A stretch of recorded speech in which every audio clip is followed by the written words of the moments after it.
kuhusiana na mdahalo wa kutoa vitambulisho kwa wakazi wa kaskazini mashariki ya taifa hili, mtazamaji, ambako wabunge wa eneo la kaskazini mashariki wametetea agizo la Rais William Ruto kuondoa zoezi la kuwapiga msasa wakazi wa maeneo hayo ya mpakani kabla ya kupewa vitambulisho.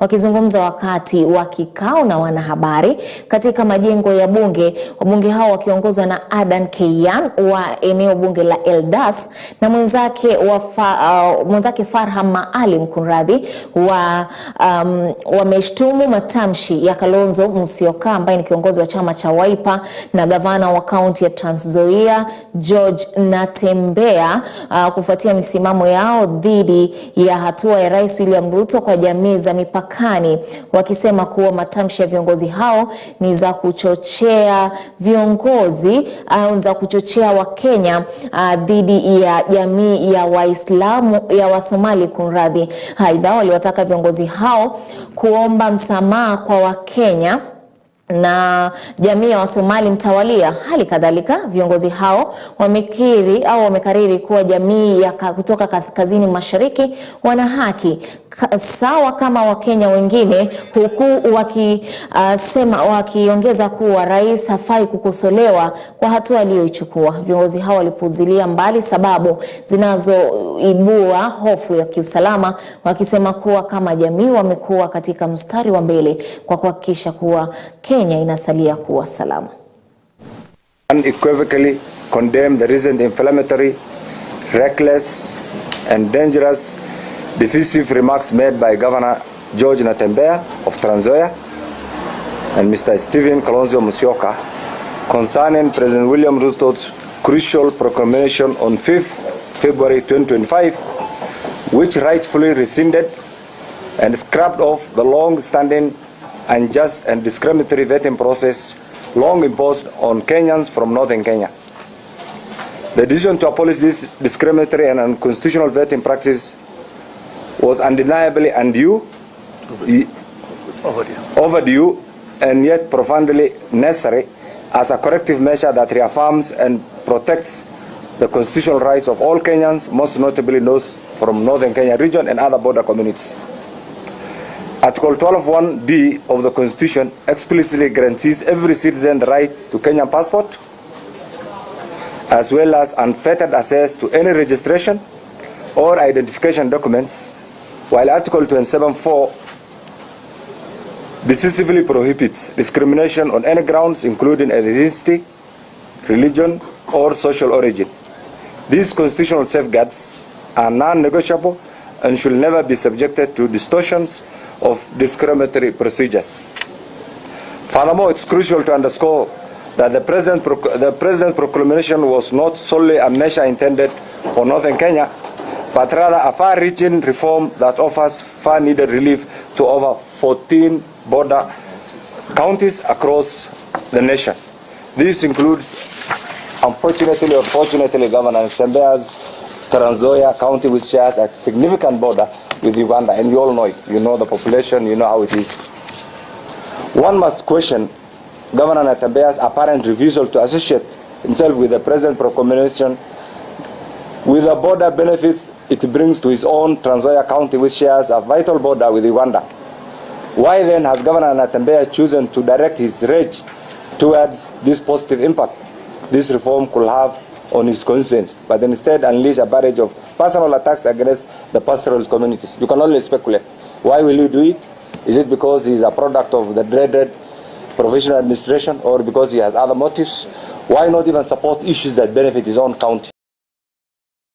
Viongozi wa kidini, mtazamaji, kaunti ya Mombasa pia wameitaka serikali kuhakikisha kwa marufuku ya kutekeleza ukaguzi kwa wale wanaotafuta vitambulisho nchini inatekelezwa kote nchini, bali sio kaskazini mashariki pekee. Viongozi hao kutoka muungano wa SUPKEM na SIPAK wakiongozwa na Hamis Mwaguzo na Sheikh Mohamed Abdullahi wamesema uamuzi huo wa Rais William Ruto utasaidia kuleta usawa. Hata hivyo, wametaka swala hilo kutotiliwa siasa bali jamii na viongozi kushirikiana na idara husika kukabiliana na wenye njama fiche ili kuhakikisha wale wanaostahili kunufaika wanapata vitambulisho. Viongozi hao pia wameyataja maeneo yanayopakana na mataifa jirani ikiwemo Kwale, Taita Taveta, Busia kama yanayokumbwa na changamoto hiyo, huku pia wakitaka marufuku sawia na hiyo kutekelezwa kwa wanaotafuta vyeti vya kusafiri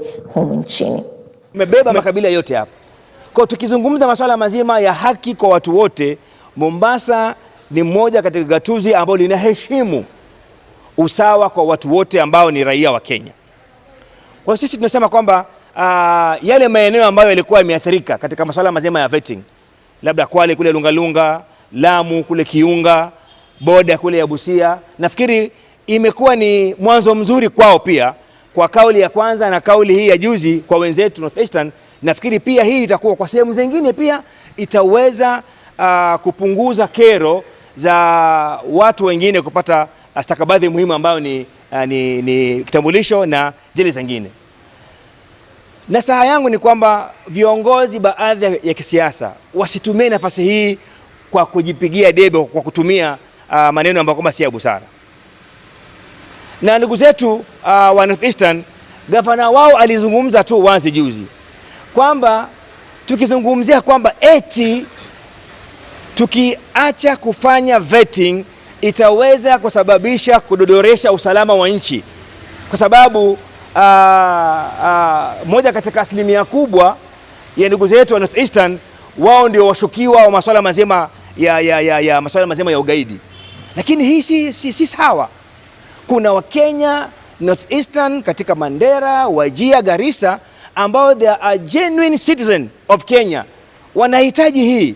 Kwa hivyo tusitumie kigegezi cha watu wengine kunyima haki watu wengine. Mtu kiwa amekwenda na stakabadhi zake, wale wataalamu waweze kufanya uchunguzi wao, na isiwe ni ID peke yake, hata katika passport pia mambo vetting yaweze kuondoshwa, kwa sababu jambo la kushangaza juzi tu mwezi uliopita mtoto ndugu yangu alienda kutaka passport, ikaonekaniwa bathi yake kidogo ina matatizo, ikapelekwa ikarekebishwa.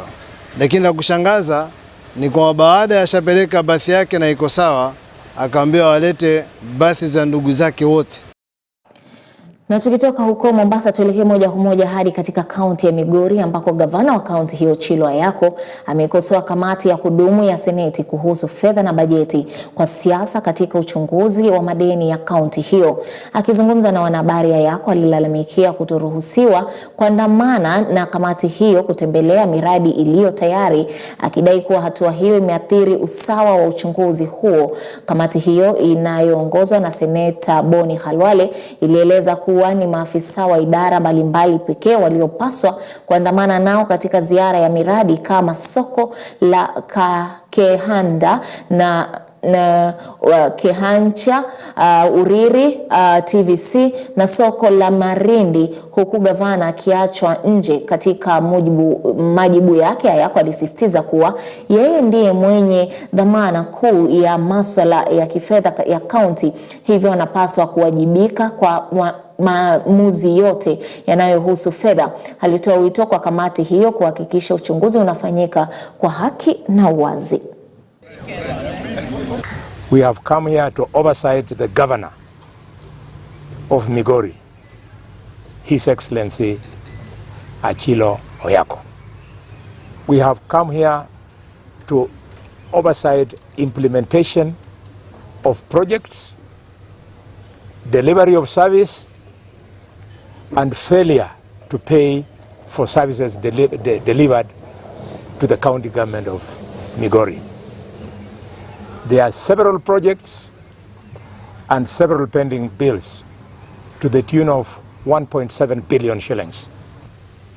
The governor has requested us that he would like to accompany us, that he doesn't want to assign us officers.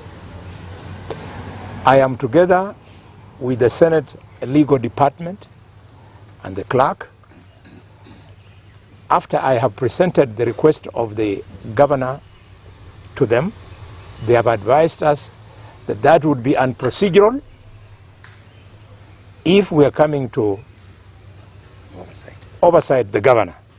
And I want to indicate to you that part of the challenges that we have as a county is investigations that are politically orchestrated. Because when investigations are brought, what we are discussing here are pending bills. The things have been sent on email. But when you see a committee of the Senate do not disclose the venue of the meeting, a committee of the Senate do not indicate the projects being visited, because if you want to carry out a meaningful interrogation of a project, then you need to make aware the owner of the project. The same way EACC, DCI, or other committees tell you that they want to visit a project. So you will avail the technical officials, you will avail yourself, and you will visit the project. Na mtazamaji, kufuatia taarifa hiyo tunachukua mapumziko mafupi, tunarejelea hivi punde baada ya mapumziko hayo. At the grassroots, you realize that county assemblies comprise of the elected members of county, the wards. So they know the projects that they have approved, they know the budgets that they have appropriated, and they know what's happening on the ground. So we want to agree on how can they be the first ones on the ground to discuss the reports and ensure they give recommendations that the executives and other entities must implement to ensure there is development and continuous service delivery. Even as these reports are being discussed at Senate, we want to see the county assemblies play this role more. We have seen a few governance matters which are cutting across other counties. These are issues that may require some legislative action or amendments to assist devolution. But Embu is doing fairly well. They are cooperating when it comes to audit, but they are also having challenges like any other county in terms of adequate resourcing. And you know, without adequate resourcing, you have to sort of stretch yourself thinly on the ground in terms of development projects. But we have said that sometimes it is important to cut back on too many projects, not just in Embu, but also in other counties and also at national level, so that finish the projects that you've already started before you conceive new projects. Another issue that we are raising, not just in Embu but counties and national government, is preparedness to transition to accrual accounting. Because we see accrual accounting as more, shall we say, transparent in terms of especially accounting for pending bills. And I have asked my teams in the regional offices to ensure that when we are doing the audits for 24-25, because now we're in the planning season, that we look at how well prepared the public sector entities to transition to accrual accounting. Na mtazamaji, turejelee ile taarifa ambayo nilikuwa nimekuarifu hapo awali kuhusiana na malumbano katika bunge la kitaifa. Na mtazamaji, bunge la kitaifa lilikumbwa na malumbano makali hii leo wakati bunge walipojadili uongozi wa wengi na wachache. Na mbunge wa Suba Kaskazini Milly Odhiambo alimtaka Spika Moses Wetangula aweze kujiuzulu, akidai kuwa nafasi yake kama spika na kiongozi wa chama inazua mgongano wa maslahi na kudhoofisha uwazi wa bunge. Odhiambo alimtaja Junet kama kiongozi wa wengi na Robert Mbui kama naibu wake, akisisitiza kuwa maamuzi ya mahakama yanayotambua muungano wa Azimio kama chama cha wengi yanapaswa kuheshimiwa. Junet akiunga mkono hoja hiyo aliketi kwenye viti vya uongozi wa wengi, akidai kuwa utekelezaji wa uamuzi huo.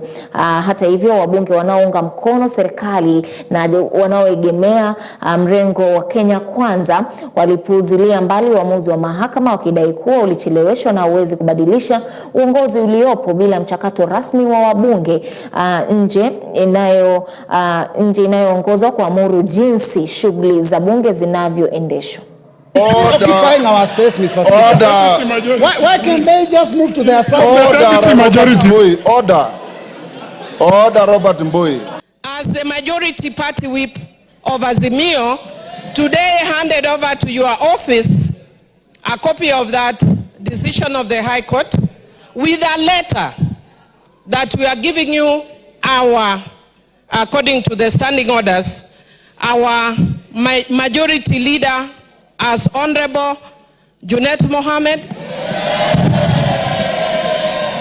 and Honorable Robert Mbui. I want to say today that I am privileged to speak from the seat of the majority leader. Because, Mr. Speaker, even when I sat on the seat, it is very warm, Mr. Speaker, unlike mine, which was very cold, Mr. Speaker. I didn't know the seats of Parliament have different warmth, Mr. Speaker. But, Mr. Speaker, I don't foresee myself leaving this seat anytime soon. I don't see myself leaving this one anytime. Including letters, Honorable Speaker, that I have seen from the Register of Political Parties, ascertaining that MDDG, UDM, PA, Maendeleo Chap have left Azimio. The leader of Jubilee Party in this House, Honorable Speaker, the Honorable Sabina Chege, has today enjoys a position as a whip of an independent parliamentary political party called Jubilee. On that basis, Honorable Speaker, Jubilee then cannot and shall not and shall never be counted as part of Azimio. To mislead the House that those parties who are members of Azimio cannot be forced to stay in Azimio, Mr. Speaker. To that extent, Mr. Speaker, there is a procedure of getting out of Azimio, Mr. Speaker. They have not followed the procedure, Mr. Speaker, and I can tell you I'm the Secretary General of Azimio. We respect the courts, but again, it is these very laws that govern, as Honorable Speaker, that give you that power, as Honorable Speaker, to declare the majority and minority. So even as Honorable Junet and the Honorable Milio Diambo, Honorable Speaker, live on rented space, they should know that the final declaration of majority and minority comes from your seat, Honorable Speaker. Na viongozi wa zamani wa chama cha Amani National Congress ANC wamekihama rasmi chama hicho baada ya kujiunga na chama tawala cha United Democratic Alliance UDA na hatimaye kuunda chama kipya Umoja Summit Party. Wakizungumza katika eneo bunge la Huisero, katibu mkuu wa Umoja Summit Party Barak Muluka na kiongozi wa chama hicho Godfrey Kanoti walisema ANC imepoteza mwelekeo na ushawishi wake wa kisiasa katika eneo hilo. Viongozi hao walieleza kuwa licha ya muungano wa ANC na UDA waliona haja ya kuanzisha chama chenye mtazamo wa kitaifa. Pia walitangaza uungaji wao mkono wa spika wa bunge la kitaifa Moses Wetangula kama kiongozi wa chama cha Ford Kenya, wakidai kuwa ANC sasa kimefutika kabisa ndani ya UDA. Aidha, walimkosoa vikali Rais William Ruto kwa kuanzisha kampeni za mapema badala ya kutekeleza ahadi alizozitoa kwa wananchi wakati wa uchaguzi. So ANC is dead and buried. They say that it has been merged. No, it has not been merged. It has been submerged. It has been swallowed. When you eat a piece of bread and it gets in your stomach, you don't say that you have merged with that piece of bread. You have swallowed it. And UDA has swallowed. And before moving, you must ask yourself, who is behind me? The people that were supporting you, the people that were going with you. You cannot be in one direction and you're not looking back to see if people are coming with you. We are disappointed as a community, or as a people, as a party, or as a group of people that were following ANC. So we are offering our people a new chance, a new space, a new party, for them to come into and join Umoja Summit Party. Be very, very clear that this party has got absolutely nothing to do with Musalia Mudavadi or any other elite political figure. We are not fighting Musalia, we are not fighting Wetangula. We have a new party. We are not joining anybody who is fighting Musalia or Wetangula. Let's not be taken to be like we are coming together to join others who are fighting Musalia. That's not the case. He is free to join the party. But for now, for me, and as a party leader, we are not creating a space for Musalia to say that when he is forming some party somewhere through me or through Barak, this is our party. In fact, there's absence of leadership, there's failure in leadership. We are witnessing early campaigns at a time when His Excellency the President should be serving this nation, when he should be delivering the promises that he made. Na mtazamaji, hapo ndipo tunapofikia tamati ya taarifa zetu mwendo wa saa moja. Mengi zaidi Cynthia Nanjala atakuwa na kurejelea nayo hapo mwendo wa saa 3 kwa lugha ya Kimombo. Nimekuwa kwa Belinda William, hadi hapo kesho tena mtazamaji, na kutakia usiku mwanana na utazamaji wema. Kwaheri.